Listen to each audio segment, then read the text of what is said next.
সুপ্রিয় দর্শক শ্রোতা, আসসালামু আলাইকুম রহমতুল্লাহি অবরাকাতু। দর্শক শ্রোতা, সকাল সন্ধ্যার 10টি আমল। প্রিয় দর্শক, এই 10টি আমল আমি হাদিসের আলোকে আলোচনা করার চেষ্টা করব ইনশাল্লাহ।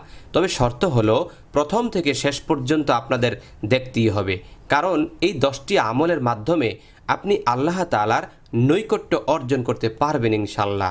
প্রিয় দর্শক, সকাল এবং সন্ধ্যায় 10টি আমল কি আমরা শুরু করছি।